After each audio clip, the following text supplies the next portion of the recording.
Dear students, let us study our new chapter, next unit, chemical kinetics.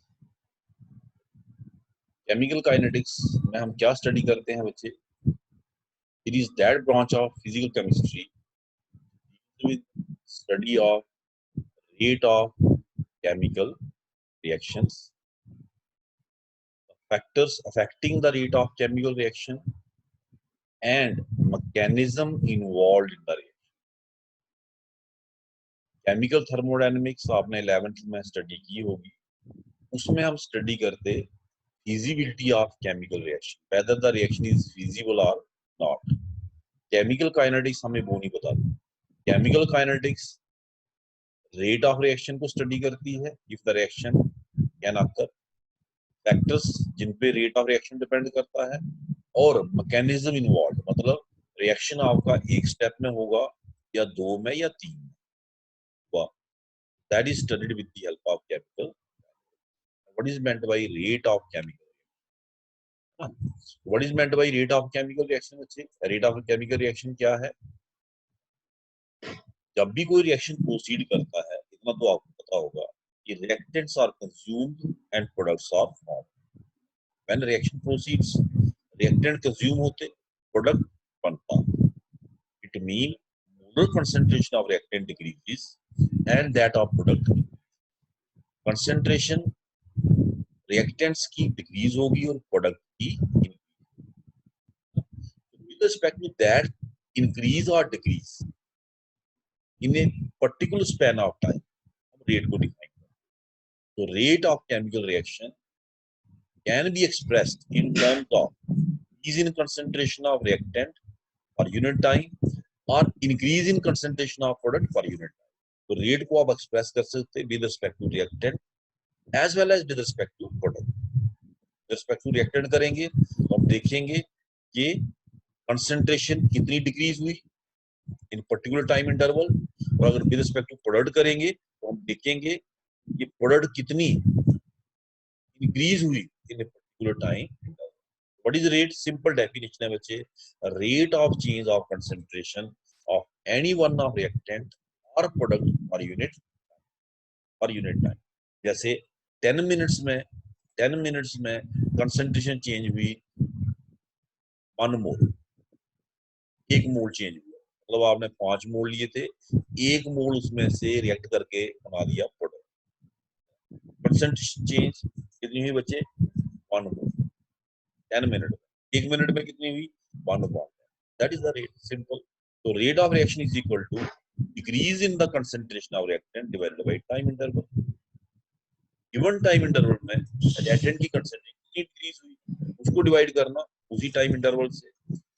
In terms of product, increase in concentration of product divided by time interval. अगर product के with respect to define करना है rate को, तो हमने क्या देखना है बच्चे कि उसी टाइम इंटरवल में प्रोडक्ट की कंसंट्रेशन कितनी इंक्रीज हुई डिवाइडेड बाय द टाइम.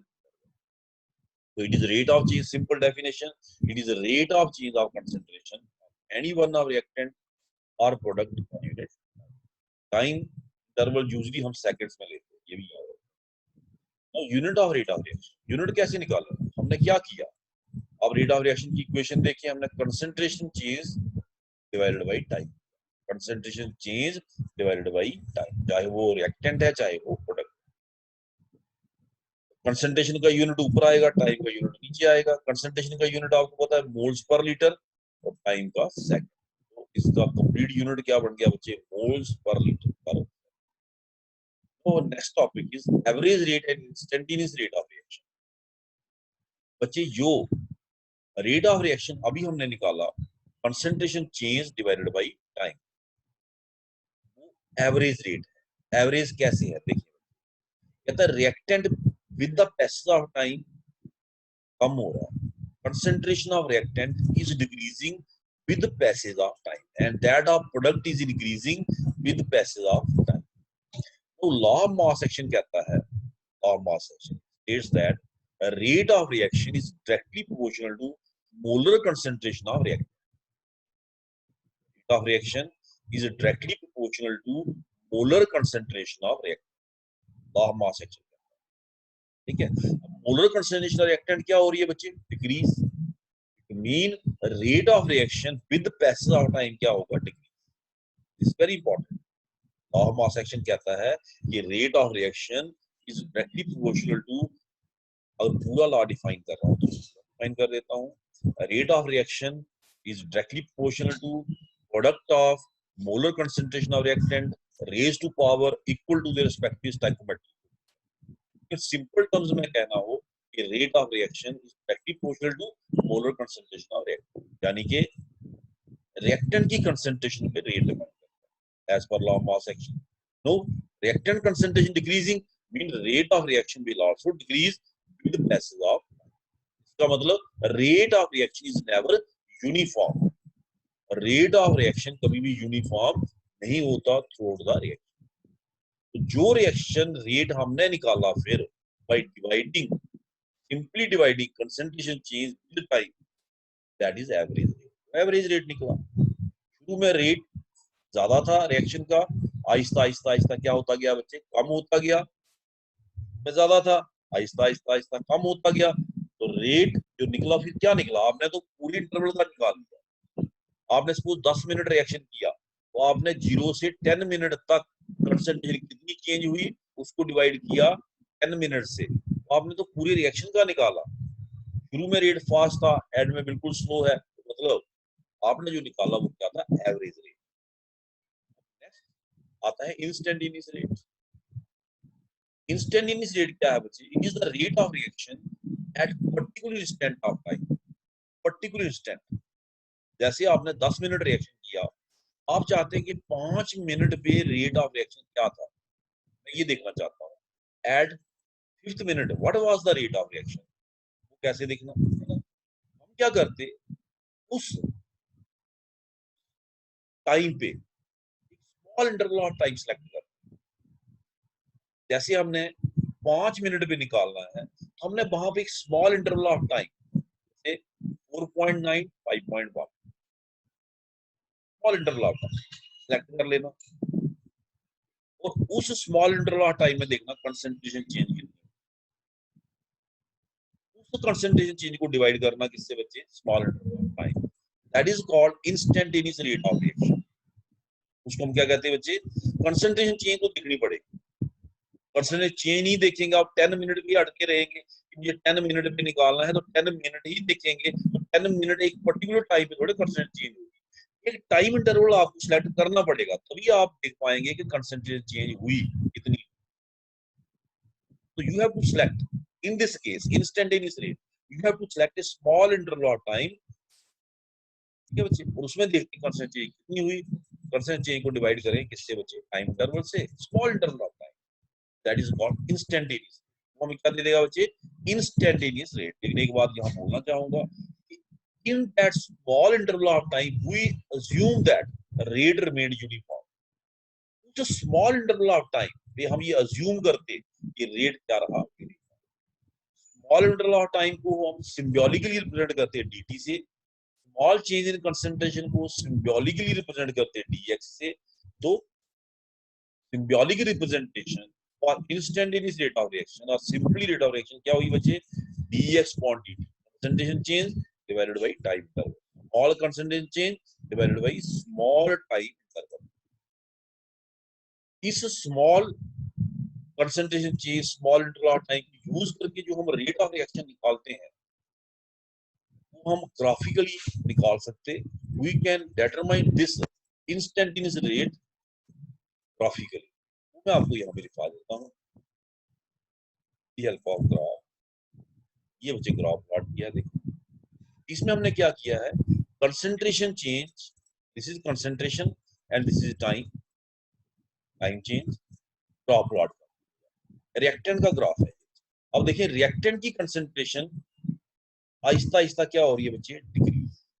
अगर प्रोडक्ट का ग्राफ होगा बच्चे ऐसे आएगा, एनसीईआरटी की बुक्स में दोनों ग्राफ ऐसे आएगा, प्रोडक्ट का ग्राफ, ये कंसंट्रेशन का ग्राफ मैंने दिया हुआ है। कंसंट्रेशन ग्राफ, आप कंसंट्रेशन का ग्राफ ड्रा करेंगे, concentration change with respect to time, different interval of time पे आप कंसंट्रेशन नोट करते जाएंगे रिएक्शन को फ्रीज करके, है ना, डिफरेंट इंटरवल ऑफ टाइम पे, और कंसंट्रेशन को प्लॉट करेंगे versus time, you get a graph like this. On this graph you select A small interval of time. इस ग्राफ पे आप small interval of time select करेंगे। जैसे आप देखिए इस टाइम टी पे, इस टाइम टी पे आप निकालना चाहते हैं रेट ऑफ रिएक्शन, इस टाइम इसके अराउंड आपने small interval of time select कर दिया। ये the small interval of time dt। Concentration change कितनी हुई इसी टाइम इंटरवल में बच्चे, dx। तो रेट क्या हो गया बच्चे, dx अपॉन dt। अब इसको निकालना कैसे ग्राफ से, हम क्या करते हैं बच्चे, हम इस इक्वेशन का इस्तेमाल करते हैं। स्लोप से ग्राफ निकलता, r instantaneous is equal to slope and slope is equal to tan theta. हम एक ट्राइंगल ड्रॉ करते हैं, ये touching this point at which we tend to determine the rate of reaction.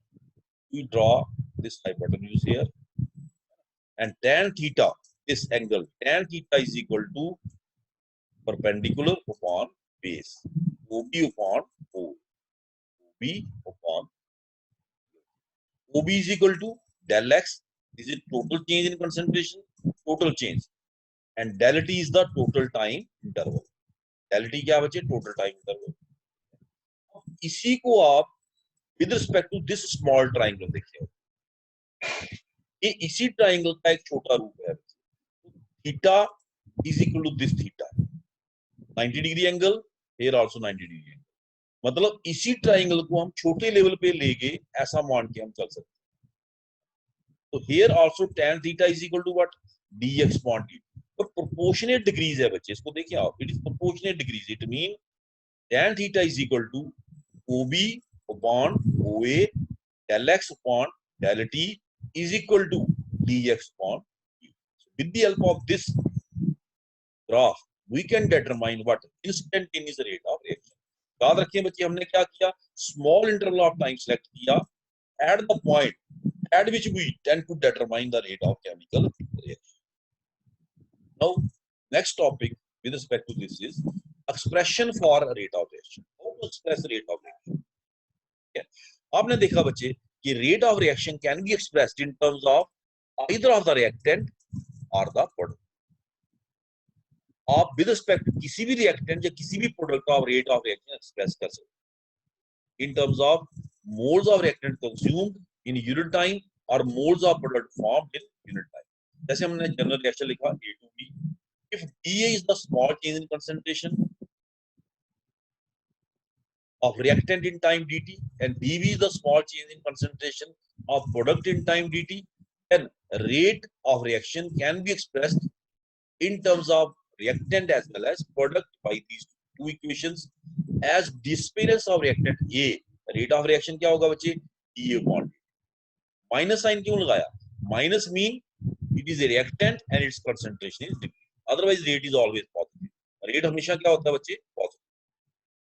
अगर आपने इसको एवरेज रेट के हिसाब से दिखाना हो तो क्या आएगा बच्चे, minus del A upon D, del mean loss change. इसी तरह से अपीयरेंस ऑफ प्रोडक्ट क्या आएगा बच्चे, minus DB upon DT, sorry plus DB upon D. Plus mean it is a product and its concentration is increase. Negative और plus का मतलब यहाँ पे यही शो करना है कि ये रिएक्टेंट है बच्चे और ये क्या है, प्रोडक्ट। ठीक है, अगर लार्ज चेंज दिखाते हैं एवरेज रेट निकलेगा इससे plus del B upon del T. It must be noted that rate of reaction is always positive. Negative sign indicates that concentration of reactant decreases and positive sign indicates that concentration of product increases। ये general reaction बच्चे दिखाया यहाँ पे PCl5 gives PCl3 plus chlorine, so rate of reaction equal to minus d PCl5 upon dt। Square bracket का मतलब होता है बच्चे मोलर कंसंट्रेशन। तो this is with respect to reactant, और विद रिस्पेक्ट टू प्रोडक्ट दिखाना होगा plus d PCl3 upon dt equal to plus d Cl2 upon dt। So it can be expressed, आपने देखा with respect to any one of reactant or any one of product। ये तो हो गया एक simple equation जिसमें number of moles of each of reactant and product 1 था। one reactant gives one molecule of PCl3 and one molecule of। लेकिन अगर reaction थोड़ा कॉम्प्लेक्स हो जिसमें number of moles of each of the reactant और product are different, जैसे ये देखिए there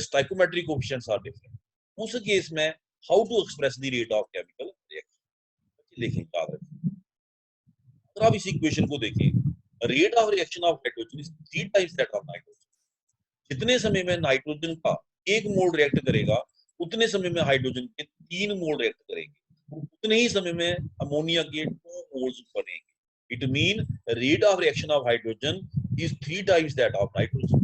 It means the rate of formation of ammonia is 2 times that of reaction of nitrogen. अब एक ही रिएक्शन के 3 रेट हो गए, nitrogen with respect to nitrogen, with respect to hydrogen, with respect to ammonia. With respect to hydrogen rate क्या है? 3 times than the rate of reaction of nitrogen. अब एक ही reaction का 3 रेट को एक्सप्रेस करेंगे नहीं। इस सिचुएशन को हमने सिंप्लीफाई किया कैसे बच्चे? हमने जैसे कहा कि हाइड्रोजन का रेट ऑफ रिएक्शन 3 गुना ज्यादा है नाइट्रोजन के रेट से, तो हमने क्या किया? हाइड्रोजन के रेट को 3 से डिवाइड कर दिया। Now rate of reaction of nitrogen is equal to rate of reaction of hydrogen. Ammonia का रेट ऑफ फॉर्मेशन नाइट्रोजन के रेट ऑफ रिएक्शन से 2 गुना ज्यादा है, तो हमने rate of formation of ammonia को 2 से डिवाइड कर दिया। अगर इसको सिंपल तरीके से याद करना हो तो हम क्या कर रहे हैं?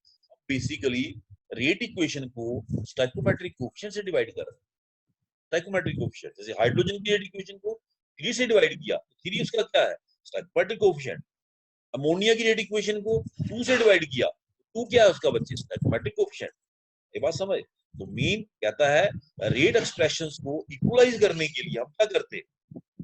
हम रेट इक्वेशंस को डिवाइड कर देते with respect to stoichiometric, so that rate of reaction becomes equal same with respect to all reactant and product. Hence, to get critical value of rate of reaction in terms of any reactant or product, rate expressions are divided by respective stoichiometric coefficient. Hence, rate of reaction क्या होगा बच्चे? Minus D nitrogen upon dt। Minus sign क्यों? ये मैंने पहले बता दिया आपको। Minus D hydrogen upon dt divided by 3 हो गया, plus D ammonia upon dt, plus क्यों लगाया आपको पता है, डिवाइडेड बाय 2। तो रेट एक्सप्रेशन बिकम इक्वल। अगर आपने जनरल इक्वेशन लेनी हो A B B C C D D, तो small A small B small C small D क्या है? Stoichiometric coefficients. Capital A B C D क्या है बच्चे? Reactants and product. तो आपका रेट ऑफ रिएक्शन क्या होगा? Minus 1a 1 upon a d upon dt, minus 1 upon b db upon dt, plus 1 upon c dc upon dt, plus 1 upon d dd upon. So hence it may be concluded that to make different expressions or the rate to be equivalent, the rate expressions are divided by respective stoichiometric coefficients in balanced chemistry. याद रखना, first you have to balance the equation. Thank you very much.